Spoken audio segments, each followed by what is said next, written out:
Greetings, fellow Bible readers. Welcome to week 46 of our 2016 read through of the Bible. This week we get to finish up the Gospel of John and head into the book of Acts. And with the Gospel of John, the second half here of that Gospel, what you'll really want to note is that chapters 13 through 16 forms the longest conversation of Jesus that's recorded in any of the Gospels. And what's especially significant is that chapter 13, which we got last week, all the way through chapter 19, those 7 chapters of John's Gospel, third of his entire book, is devoted to one 24-hour period in Jesus' life, the period from the start of the Passover dinner until the death of Jesus on Good Friday. And so John spends a great deal of attention on those 24 hours because of their special significance. And so be aware of that. Then as we head into the book of Acts, one thing that you'll want to pay attention to is you'll want to note the little introduction that Luke has in chapter 1, because it does lay out a useful outline for thinking through the contents of the book of Acts. Jesus says to his disciples that they would be his witnesses in Jerusalem, in Judea and Samaria, and to the ends of the earth. And that 3-part outline of Jerusalem, Judea, and Samaria, ends of the earth, is roughly followed throughout that book of Acts. So let's dive into the readings for each day. On day 1, we get chapters 15 through 18 of the book of John.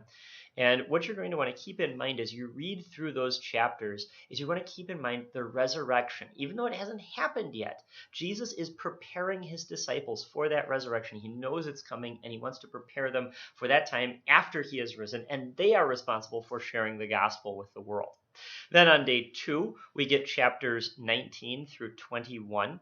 And the thing to note here is all of the little ways that John just reinforces or reiterates that this record is reliable.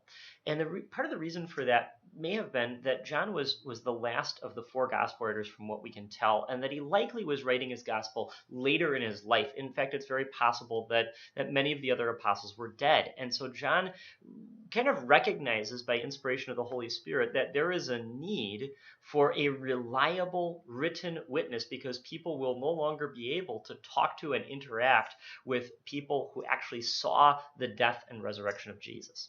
Then on day 3, as we head into the book of Acts with chapters 1 and 2, we get the great works of God as a big emphasis. In chapter 1, the disciples need to replace Judas with somebody who will help them to proclaim those great works. And in chapter 2, we see a model of them doing that very thing, proclaiming the great works of God on the day of Pentecost with the aid of the Holy Spirit. Then on day 4, we get chapters 3 through 5. And in these chapters, we see the truth of what Jesus told his disciples. If they hated me, they will hate you. And the disciples see that firsthand with the persecution they experience, and they rejoice over that.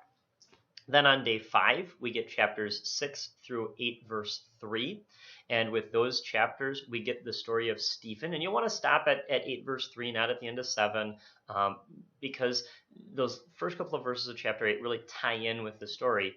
And they help show how the persecution that Stephen and the church endured really were an impetus for the message of the gospel to spread beyond that city of Jerusalem. Then on day 6, we get to see chapter 8, verse 4 through chapter 9. And here we see some of the blessings that God brought about through those fruits of the gospel being spread because of persecution. We see blessings like important officials, like the Ethiopian eunuch being brought to faith. We see wonderful blessings like one of the greatest persecutors of the church, the guy by the name of Saul, being converted and actually preaching the faith. Then finally on day 7, we get chapters 10 through 12.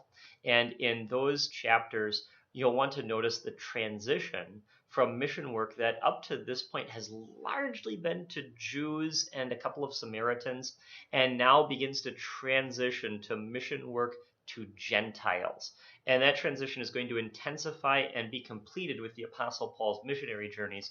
But you'll see the start of that shift and transition. And Luke takes some time with dealing with that transition because it was a major thing for the church in that era. So that's all for this week. We'll see you next week.